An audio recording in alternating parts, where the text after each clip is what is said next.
Brought to you by Techno Camon 30 series.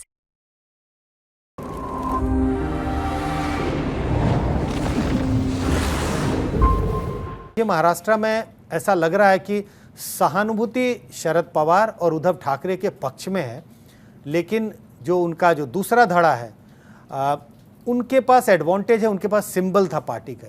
लेकिन अगर इस नज़रिए से भी देखें तो एनडीए को 2019 की तुलना में भी नुकसान होगा, क्योंकि एनडीए ने 48 में से 41 सीटें जीती थी 2019 के चुनाव में। सर जल्दी से महाराष्ट्र का भी जिक्र कर लेते हैं।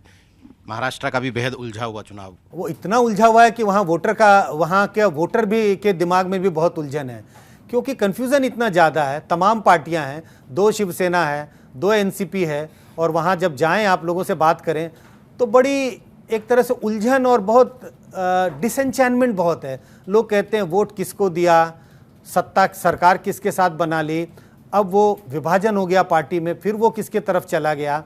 तो कन्फ्यूज़न बहुत है महाराष्ट्र में।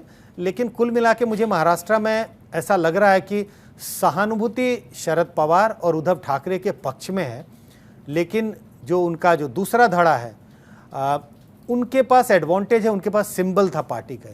लेकिन कुल मिला के मुझे लग रहा है महाराष्ट्र विकास आघाड़ी जो कांग्रेस गठबंधन है उनका पलड़ा भारी दिखाई पड़ता है।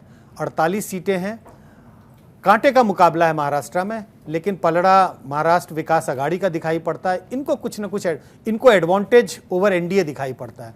अब 48 में से इनके पास हो सकता है कि 26 सीटें हों, उनके पास 21-22 सीटें हो सकती हैं।